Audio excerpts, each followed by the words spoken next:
Today, we're going to be discussing three separate Pfizer safety documents on Comirnaty, or the BNT162 COVID vaccine. I cannot believe the regulators in the United States, in Europe, and Australia individually and collectively missed what we're about to look at. So, hey, thanks so much for being here. It's good to be back with you. It's always fun to be here doing what I do, which is scouting for information, spending a lot of time figuring out how to present it, and then being here with you, talking about it and seeing what comes of it. Because it's time for us to move to common knowledge. We have to get there. It's way past time to get past this charade. We need to get on with some very important things in this world. And it begins, there can be no reconciliation without truth, they said in ending apartheid in South Africa. I agree with that. I agree with the idea. So let's get to the truth as much as we can. And we'll start here by looking at the safety documents now. We're looking at a couple of them from the EU and Australia, but of course the FDA has these as well. Actually, one from the US as well. So here are the three that we're going to be reviewing. This is the first one. I reviewed this one many months ago, and this was the first 2.3 months, as it were, about 2 months of safety data that Pfizer had collected in what's called post-marketing surveillance. So that's cumulative analysis of post-authorization adverse event reports, and this was through the 28th of February 2021, and of course they started with the vaccinations on the 19th of December 2020. Here's another report. This is the PSUR. This is out of the EMA's grasp in Europe. So the Periodic Safety Update Report, and this is from December 19th, 2020 through the 18th of June 2021, so 6 months there. And as well, just released through FOIA, and we just got our hands on it from Australia, is this one here, which is the cumulative number of case reports. This is a total of 16 months of data, and as of April 16th, 2022. So when we compare all three of these, we should be able to get a pretty decent picture, and we do, and unfortunately it's not a great picture. Now, as a reminder, this initial FOIA that I was talking about last week, this is from FOIA number 3727, and I got this off of Rebecca Barnett's Substack, and she just wrote another piece to follow up that earlier piece because some people had said, including they have a response from Australia, the TGA said, oh, those weren't actually what you think they were, where we said causality didn't imply causality. So let's look at that real quick. Here she writes, the TGA is responding to claims that they hid child vaccine deaths. TGA says, and I shall paraphrase, nuh-uh. But let's take a look at what they said. They said here, this is weasel wording, odd language. Ready for this? The TGA has not determined the mentioned cases to be causally linked to COVID-19 vaccination. Well, the TGA has not determined? Does that mean they've determined that they were not?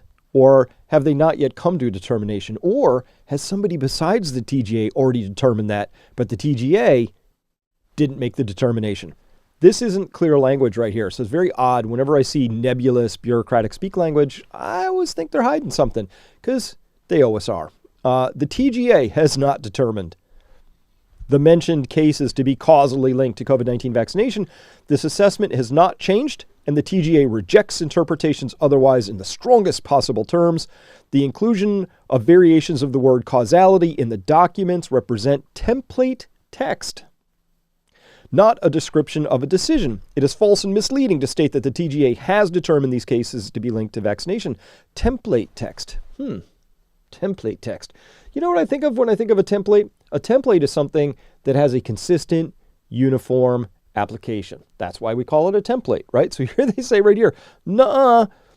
What you saw there was really just, when we use the word causality, that was because it was just template text. It was just, something had to go there, and the template used that word causality. Really? So here we see one of these things in their template text is right here. Causality. That's what it says right on this, which there were 10 separate reports we could look at, and that's how they wrote it on that one. Causality. So just a template? Maybe, but we can see here that on another one, the template kicked out causality again, or WHO equals U. Here, causality assessment outcome, which is in a different format from this one, template with a different format, says WHO equals U awaiting in blue, whatever that means. Unlikely causality here, Here's one in brackets, causality assessment outcome. And in this one, it was question mark causality. These are all from their documents where they claim that these are just template artifacts. Well, TGA, you got some work to do to make your templates more consistent, because that doesn't look like templates to me. So again, this smells, tastes, and in the strongest possible terms, I reject their explanation here as being non-explanatory. This is just not good. So as we go forward, what did the TGA have in their hot little hands, and what should they have been doing? That's what we're going to look at here. Now, this is the document that comes from the TGA through that FOIA 3727. Here it is. So I just went over this with my members back at Peak Prosperity a week ago, and I thought, there's parts of this I have to bring forward out here for you too, because we all need to know about this. So we should look at this. This was an appendix which they hid. People had to ask for it. Then they had to FOIA it, and then they got this. It came out without some other supporting documents. You have to pry things out of the TGA's hot little hands one by one by one.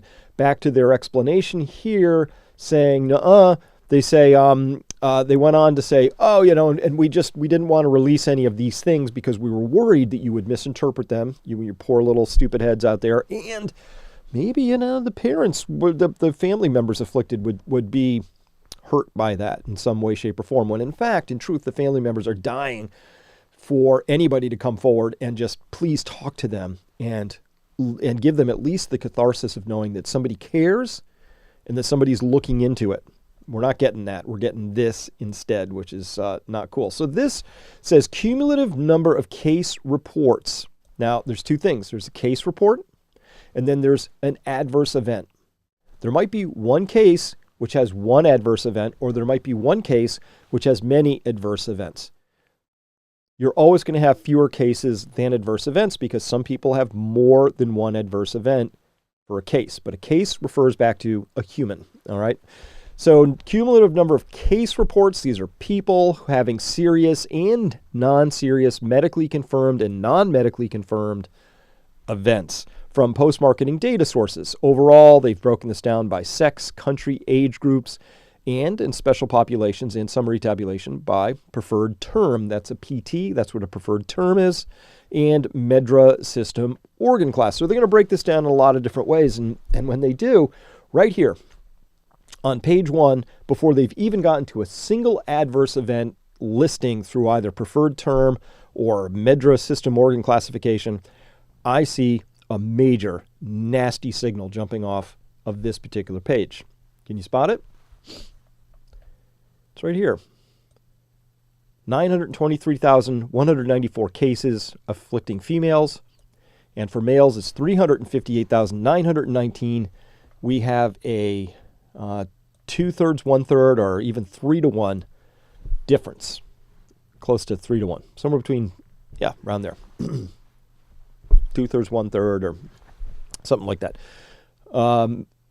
That's bad. You should not have, if adverse events were not related, or they were inappropriate, or they were, people were filling out things that didn't really apply, whatever the story is, it should not be split by sex like that, with more females than males being afflicted. As well, we could also notice something a little bit more subtle, which is that they don't have data on 64,781. So however this data is being collected, sometimes it fails to note the gender of the person filling it out.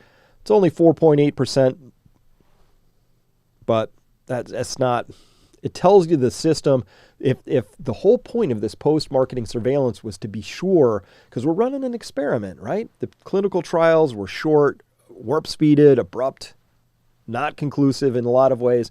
So you have to figure stuff out there in the big world. So how do you do that? Well, it's an experiment, but it's only an experiment if you remember to collect the data. If you don't collect the data, it's not even an experiment. You're just doing something, right? So here, this says that they didn't really do a good job collecting the data. Not surprising. So total number of cases was 1.348 million, and the total number of adverse events by the preferred term was 4.563 million. Okay, so somewhere around 3, little over 3, I guess that's 3.6-ish events for every case. So somebody might come in and the case would be, I'm not feeling good. after that injection. What's wrong? I got a headache, my arm hurts, my breathing feels weird. 3 things, right? So those would be 3 specific adverse events. Now, this was the one that came out. This is about 16 months of data. This was in Australia. This is what the TGA had and was reviewing. Right away, they should have seen this, but did they have anything earlier? Did our reviewers have anything before that? And the answer is yes, of course. Here in the EU's PSUR, right, which is the reporting period of 19th December 2020 through the 18th of June 2021, so that's a 6-month period. What did they see there? A totally different format. The EU regulators clearly require a lot more data because I read through this whole document. It's 268 pages long. It goes on and on and on. By the way, written super poorly. I had to go back and forth, and numbers didn't tie, and words were unclear, and things were left unexplained, and then conclusions were made that I couldn't find any supporting data for back in the earlier data. So this thing is a hot mess as far as I'm concerned, but admittedly, I may not know something about this world and how they talk in this world, but they were saying stuff that didn't make any sense to me. Now, here they found a total of 327,000 cases here. Again, cases. And 702 of those were from clinical trials. That's what CT means here. But the bulk of them were coming here from the other systems out there. And again, 1.172 million events. So what are we looking at there? Well, that turns out to be 3.6 events per case. And again, though, we will notice that females are 233,000 to males being 75,000. Again, 18,000, like, nobody's going to bother to figure that out, not because it's not important to whoever was running this stuff. And that's, again, 3.1 to 1, female to male. We have a problem, Houston. That tells me we have a safety signal of some kind here, because when you see something that's specifically hitting either an age group or a gender or people with a specific comorbidity, that's a signal. That's a safety signal. So right away, this should have caused a furious investigation to figure out why are we having 3 females to every male reporting something into this system, right? Is this typical? Do females tend to report more things than males, and this is a typical ratio? They didn't say that, so I'm going to guess that's not the case, because otherwise they would have pointed that out right away. This particular ratio difference was never mentioned in this document, all 270 pages of it-ish. Didn't see anything. Now, next problem in this one, again, this is from this document here for Australia, so this is looking at where the cases came from. We have a problem I can show you right here on this, which is just the country listing saying, hey, the UK had 181,882 of these reported cases, or, event, where the event occurred. And so on and on and on, right? Now, why is this a problem for me? Because of this. We'll notice here that the United Kingdom has 67-ish million people as a population. Germany has 83 million. The Netherlands has 17.5 million, and the United States will call that 332 million. When we divide the number of events into the population, we find that the UK was reporting 2,700 events per 1 million of population. Germany, 2,100-ish events per 1 million population. The Netherlands, a whopping 7,000 events per 1 million of population. Australia clocking in down here at 1,590. In the United States, way down here at 379. How is it possible that the United States is having such a lower event number than somebody else? It's not even, it's kind of close, right? So to go from, call that 400 to 7,000, how many times does that go in? 7 times 2, 14 plus like 16 and a half, 17 times. Like that's a huge difference. So that tells me we have a problem right away. Either the data is being over-collected in the Netherlands or way under-collected in the United States, or they're all wrong, or whatever it is.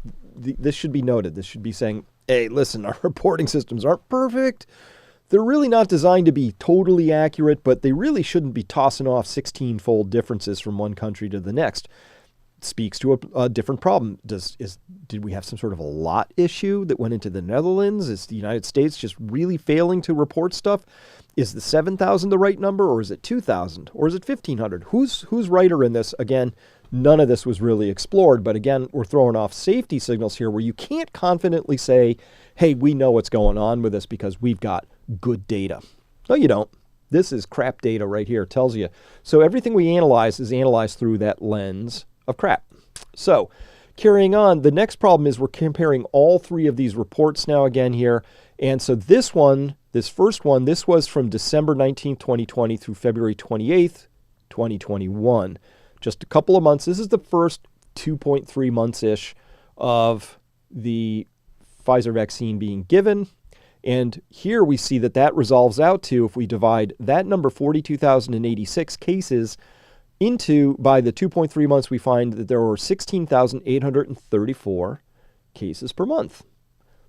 Now we come into this next period, which is about 6 months here, and we discover that resolves when we divide all of these cases by 6 months. We find we are now up to 54,638 cases a month, so the cases are increasing.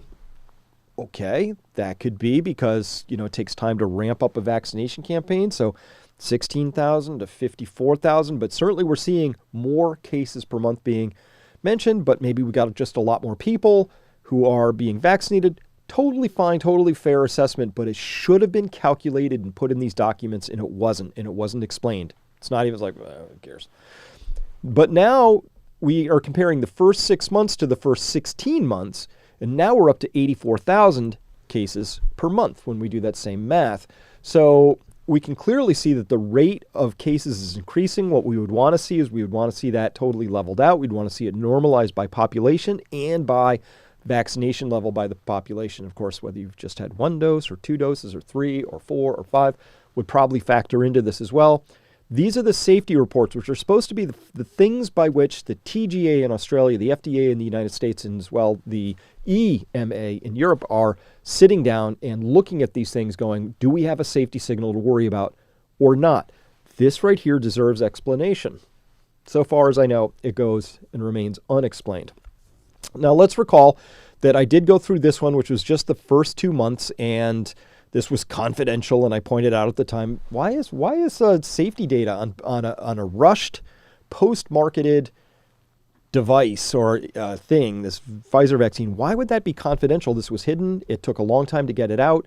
The regulators, though, to be clear, had this on the 28th of February. I believe it was in their hot little hands by a week or so later in March. But they had it early in 2021. This is the data they had. And if you remember, we saw, again, here, these are the 42,000 cases that show up in this first 2.3 month period. And there were a couple things that popped out. But the first is, and this is very troubling, that when we see of all the cases, these 42,000 resolved first, female to male, enormous differences showing up even within the first 2 months.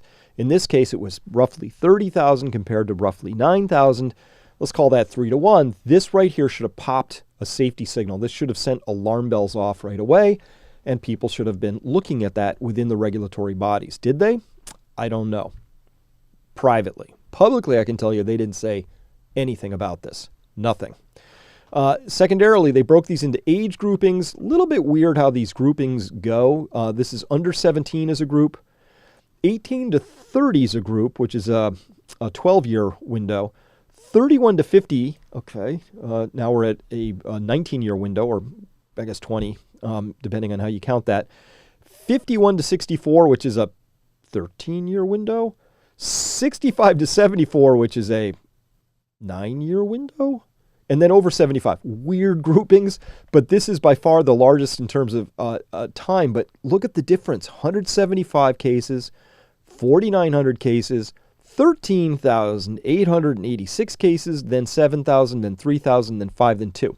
When you, even after normalizing this for those weird age bands, this pops out. Why are the safety signals or the cases that are being reported, why are they preferentially clustered in the 31 to 50-year-old group and preferentially hitting women? This is a bizarre thing. That all on its own. If there was no safety signal and this was just random and people are just sort of feeling bad because it happens, we give something to millions of people, some of them get headaches, some of them don't feel well, it should be a random event and it ought to not cluster according to any particular distribution by age. Just makes sense, right? In fact, you might think you're younger people. This doesn't surprise me because A, they weren't giving it to under 17-year-olds. So there were 175 accidents in there. I get that. But starting with the people they were giving it to 18 and on up, I would have expected to see the least to the most out here like that, because they're preferentially giving it at this stage early on during those first months to people who were older, and that made sense. Okay. Secondarily, there was also, we noted at the time, there were 1,223 fatalities that were assigned, not causation, but at least correlated. People had a fatal event within the context of that 2-month window, 2.3-month window after getting a vaccination. In this case, almost entirely, that's going to be after the first vaccination. Very few people would have been double vaccinated within this window because it's just 2.5 months. I mean, you could have been, but for the most part, this is going to be a lot of first vaccinations in here. But that was an alarming signal. We talked about it at the time, said, wow, how many of those were looked into? And what did they determine? Next, we would note the case outcome recovered or recovering at this time was still 19,000 people were like, I'm still recovering, or they recovered, or 520 recovered with sequelae. Sequelae is a residual impact from a disease, right? Hey, I had tendinitis. It resolved, but I limp. Hey, I had a heart attack. It resolved, but I get winded easily and I can't go upstairs. Sequelae is some sort of a downstream event that sticks with you from a disease. But look at this, 11,000 people were saying not recovered at the time of report. Now, again, this report is just the first 2.3 months, but it's clearly saying that some people are getting hit in some way, and it's taking them not just a day or two to feel bad and, my arm hurt and I felt a little fluey, so I stayed in bed the next day. But then on day 4, I was totally fine. That's recovered. Like, there are people here, 11,361 are like not recovered. 520 people recovered, but they had some sequelae of some kind. And then finally, unknown, 9,400. I hate big round numbers. Why 9,400? What do you mean 9,400? And what do you mean unknown? And what's the plan for figuring out to make them known? Like, people reported in that something happened and we're like, we don't know what happened. We didn't bother following up. How are we to know? Because you are doing the post-authorization monitoring. It's your job. And if you try and skate by on it, then it's the regulator's job to say, nah, no skating. Go figure that out. And why 9,400? Looks like a plug number, doesn't it? I'm suspicious when I see big round numbers. In financial terms, if I'm auditing a company's financials and I see big round numbers like that, I'm like, this is not quite right. Something's a little off here. That would make me dig deeper. Okay. Well, now this is at the 6-month EU's PSUR report. They had a big table, looks like this. It's an entirely different format from the other ones, but we're going to notice some things. The first is that, again, we see this, right? Obviously, there's a lot more women than men, females and males, reporting in with some sort of a difficulty, right? 233,000, call that 234,000 compared to 75,000.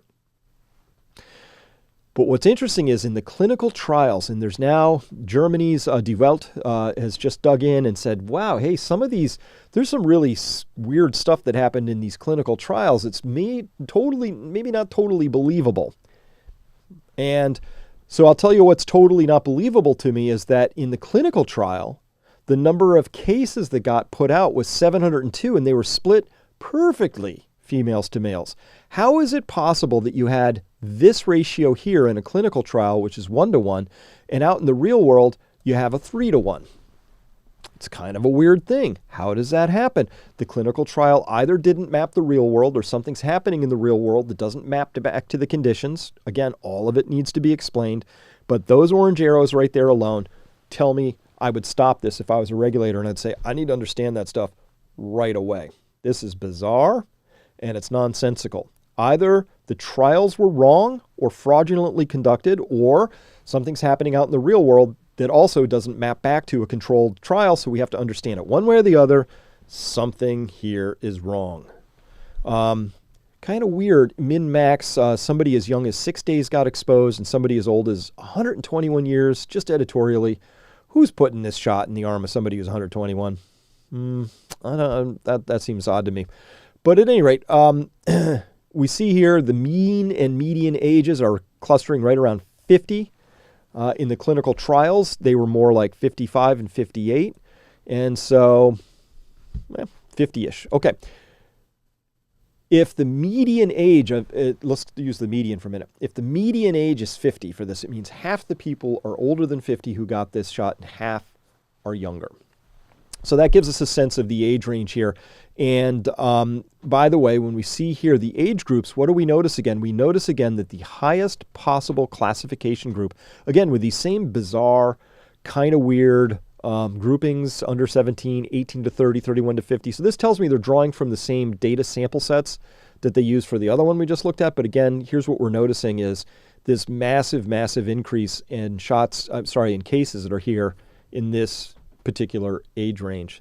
So what's completely bizarre about this, again, is that the most cases are reported in the 31 to 50-year-old range. That's a very bizarre finding. Again, we should be saying time out. What is with this really weird demographic response to this?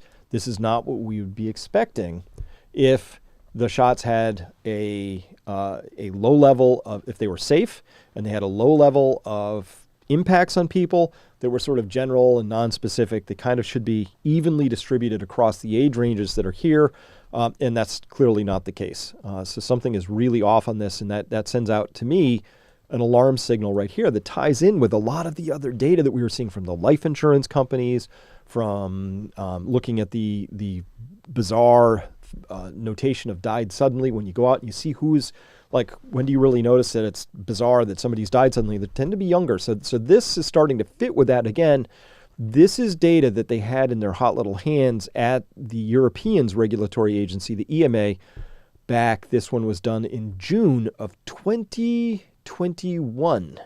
This one, in this particular case. As well, you can see here that the country of occurrences, now the United States is at the top of the list with 68,000. The UK's coming in second, Italy, then France. Look, the Netherlands is all the way down here.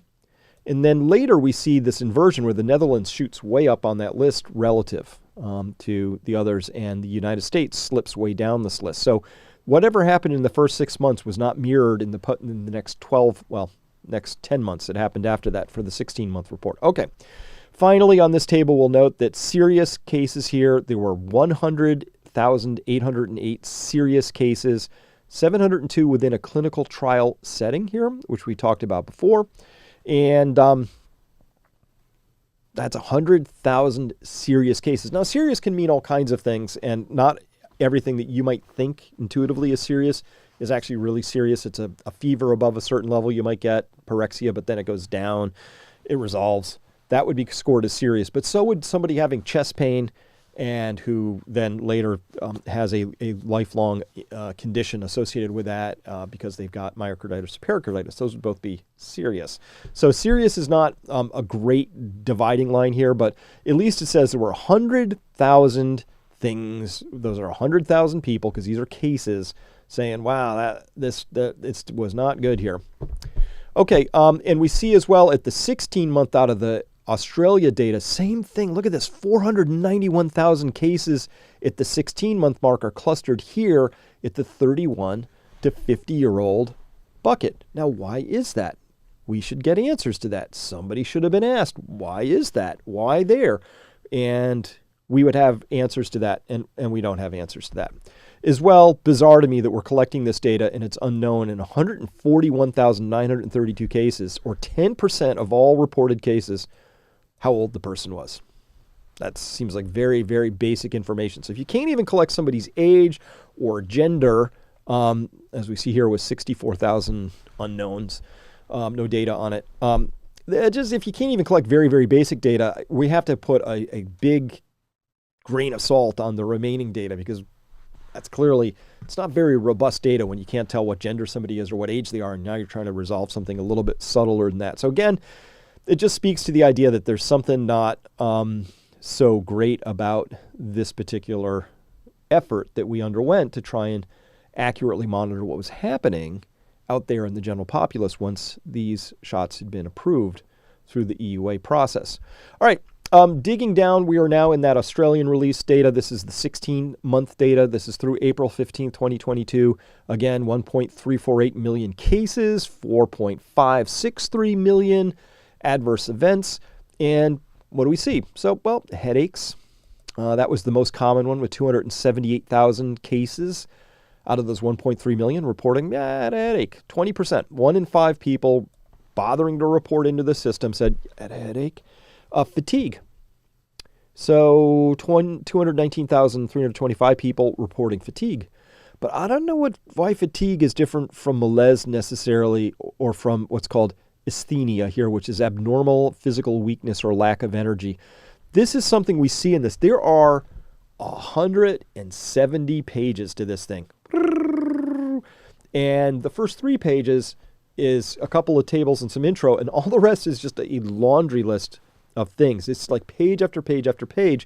And many of these things, I don't know why they're separate. I don't know why. How is arthralgia, which is painful joints, different from pain in extremity, different from pain, different from, I don't know. So at any rate, it seems like some of these things were spread out. Maybe they could be grouped again. And then as well, some other things were grouped in really weird ways that didn't make a lot of sense to me. But at any rate, we can see out of these 1.348 million cases, this is how they're structured out. By the end of just this first grouping of whatever that is, 15 or so, we see here we're down to 55,000. So let's keep going because this gets fascinating. First up, chest pain shows up here, and they put this down under general disorders and administration site conditions. General disorders, administration site conditions. Chest pain? Now, chest pain's not a good thing. Chest pain to me would be something you would probably be putting down more, potentially you'd want to resolve. Is this a cardiac issue? Is this some sort of a breathing issue? We don't know, but chest pain's kind of vague. Anyway, got tossed down under general disorders and site conditions here. 37,170 cases reporting in with that particular thing. 37,170 people said, my chest hurts. Enough to go out and get a report submitted. And by the way, we know a lot of people did not get their reports submitted at all. We've presented that data before, but there are people who know that they submitted a VAERS report and it went into the system allegedly, and now they can't find their own case report. So it's a lot of things happen there that are not awesome. But I want to direct our attention now to this idea that, one, there were 27,685 reports here of heavy menstrual bleeding. There were 22,000 reports of menstrual disorder, whatever that means. Another 15,000 reports down here of menstruation irregular. Okay. Let's carry on with that line of inquiry here. We see here as well menstruation delayed, 13,989 cases of delayed. Dysmenorrhea, so the period cycle has been disrupted. Intermenstrual bleeding here, another 12,000 of that, so that's between cycles, bleeding when you shouldn't be. Amenorrhea, so bleeding just stopped altogether. Polymenorrhea, and on and on. So, and all of these are down here as reproductive system and breast disorders. That's how they categorized them. And that's very bizarre because, remember, by definition, any one of those things right there is going to be impacting fertility by definition, right? So that's weird because if you go to the CDC website, you will find this. I just pulled this down on the 22nd of February, 2023. They say right here on here, COVID-19 vaccines are not associated. That's a declarative, definitive sentence, are not associated with fertility problems in women or men. Now, I would very much like to have the CDC explain how somebody who is now amenorrhea is no longer having a menstrual cycle, how that has not somehow affected their fertility. Be really curious because that would be a whole new branch of fertility science that is unknown to me. I'd be very interested to hear what they have to say about that. Carrying on, we see things here. There were 3,000 cases of people. They had loss of personal independence and daily activities. So interpret that however you want. When I say loss of personal independence in my daily activities, it means I need help getting around now. I am no longer capable of getting out of bed or going to the bathroom. And they categorize this under social circumstances. Odd. But carrying on, see people here with muscle twitching and rash macular, product preparation error. But then here's a class, death. Death. 2,894 cases of death. By the way, that's not even remotely close to a complete number, and I'll show you what the data is actually in just a second. Just in the VAERS system. This is supposed to be a comprehensive, global, worldwide report, not even close to up to date in terms of what's going on out there. But death is now recorded under general disorders and administration site conditions. This guy felt his arm hurt a little after the jab. This guy died. Kind of comparable. It's an administration site conditions, or it's a general disorder. You know what? I hate it when you have that general disorder, when you die. It's one of those general disorders. It's just bizarre to me. But again, notice the different classifications. How is death different than sudden death? Here it is. Remember I said died suddenly? Well, there it is. It's right in the safety report that went out to all the administrators out there in the various continents, and it says sudden death, 679 cases. There it is. And then there's fetal death and sudden cardiac death. However, that's different from death and sudden death.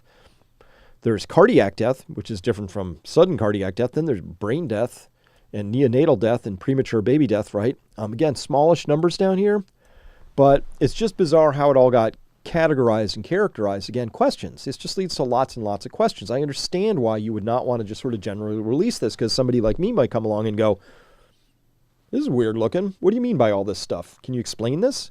And the answer is generally no, and they don't want to. We know that. If we go into the VAERS system through this place, the openvaers.com, the OpenVAERS project here, and we actually look at what's been reported in here, we actually see thousands. And so again, this one's only up through June of, this one's this is April. 16th of April, 2022.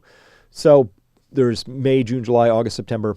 But this one's really only recording. You can see here I pulled up every instance of death, sudden death, all that. 2,800, 3,500, let's call it 3,600 deaths. Well, something happened between then, April, and now, because this is up through current, and we see here that there are 4,100 reports of death that happened in less than 24 hours after the vaccine administration within the VAERS system. So this is death by days. To onset, all ages.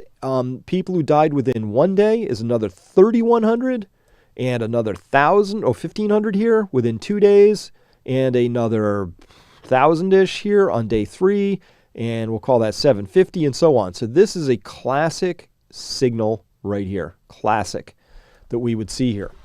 And point 1, this is many, many, many more reported deaths than we saw here in this. But this report doesn't do the time, but it just lists all these things out. You're a regulator, you look at this and you're scanning down the list, and there's 280,000 cases of headache, and then you come down and you see 2,800 cases of death. It's way down on the list. It's down there on page 170 or whatever. It gets lost. When you present it this way, now we go, hold up.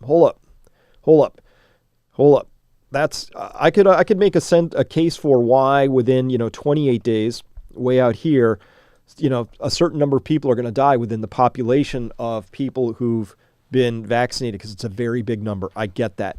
But if there was no signal, this should be a dead flat number all the way along, including down here. This is an obvious safety signal. It's very big. This should not be happening, with day 1 and day 2 being so much bigger than day 3 and 4 and so on. That shape is a classic safety signal that says something's happening. It's temporally associated. Does it prove causation? But this is a smoking gun that says you better be looking at this. Absolutely. Did they? I don't think so. Here in the UK, when you go to their website, which is right here at .gov UK, right here, and you go to the publication. So I just pulled this down just a couple days ago, so this is fresh. What they say here is, what are the possible side effects of the Pfizer vaccine? And they say the most common side effects were pain at the injection site, tiredness, headache, muscle pain, chills, joint pain, and fever. True. Those were the most common. What they basically said was they listed off the top of this particular sheet and said the most common things were headache, tiredness, fever, injection site pain, and chills and nausea. That's what they basically said here. So this is what you're going here. You're a concerned, consumer, or you're a doctor. You want to know what's up there. Like the most common, it's most common. Tiredness, headache, chills, joint pain, and fever. And then they go on to say adverse events were usually mild or moderate in intensity.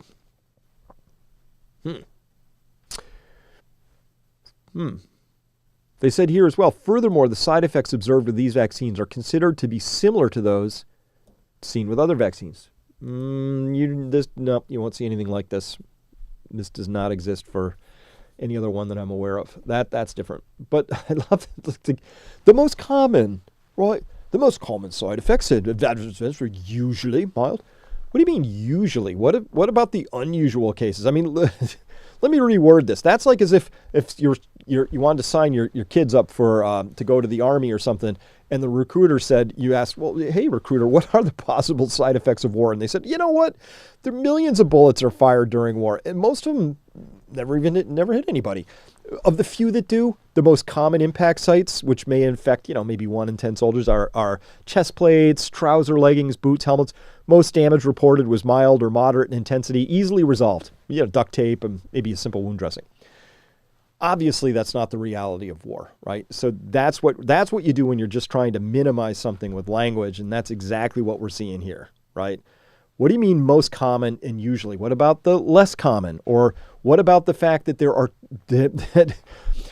what if they had worded this and said, the most common are these 10, but we have to be honest. There's 170 pages of listed things, and could include all kinds of things, including death, sudden death, and saying usually mild, again, this isn't scientific language. This is impossibly useless wording from an informed consent standpoint or from a medical standpoint. This doesn't tell you anything. You come here, this is their FAQ. What do you need to know? You read it, and you come away with no additional understanding about what might be happening. So it's very much not helpful, and they know that. Now, what was interesting was on this PSUR on page 209, yes, I told you I combed through this stupid thing.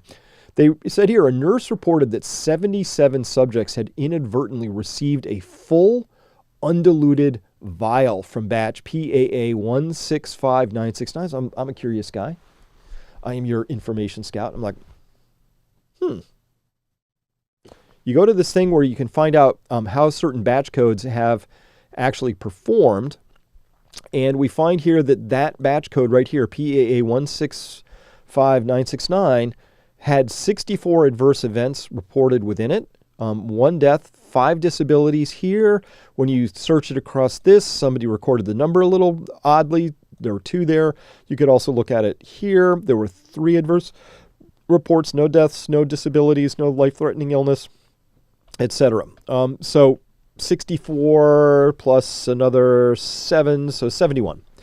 This particular batch was noted with 71 separate adverse events. Is that a lot? Well, given that 77 subjects received like a whole vial, this is pretty encouraging to me. It says, well, maybe not.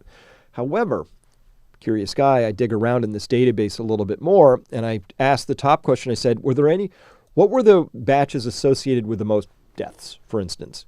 Ooh, this is where it got a little rough. You see here 241 out of this one batch right here, this one lot. The whole VAERS system was set up to be a system that was not designed to prove causality. It was there like a Geiger counter, pointed it in direction, and if it started detecting hits, if the Geiger counter starts to scream from any particular direction, it was supposed to tell you that. And then you would go and you would look and say, why is my Geiger counter screaming? Is there a whole bunch of dried banana chips there? Because the potassium 40 in those makes Geiger counters scream a bit. Or is it uranium or plutonium? We want to know, right? So that's what it was designed to do. This is a screaming Geiger counter to a guy like me. I look at this and I go, wow, 241, and this one's 234 and 199 with just these individual batches right here. In fact, a huge collection of the reported deaths all happened within just a handful of batches. Whereas we compared that to, I don't know.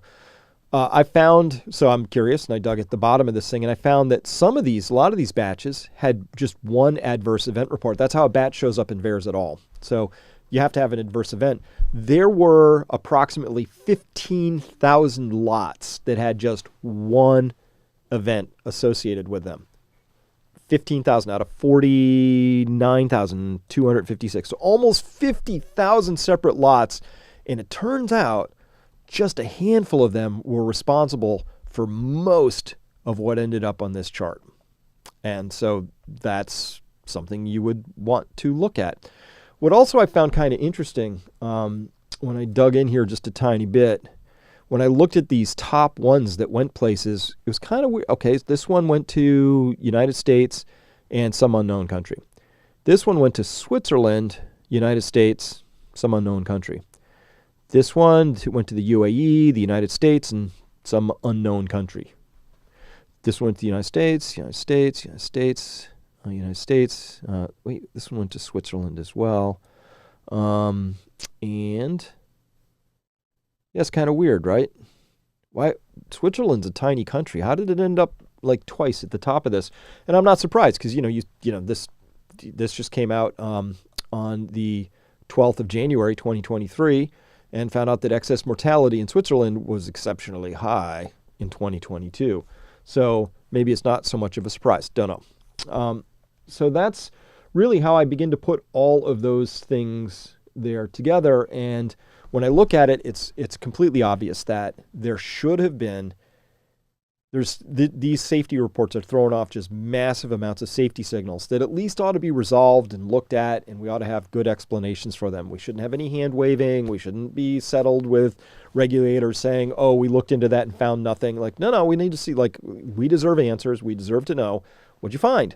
Because there's very clear, obvious signals that do show up in this. Now, are we going to get those answers? Probably not, which is why when I go to part 2 of this, I have to talk about their philosophy there. These are the people who are fundamentally in the business of trying to control your lives, feed you poisonous stuff, sell you back to cures, make sure that you're distracted, et cetera, et cetera. They have a philosophy, but there's a way that we can win given the world that we live in.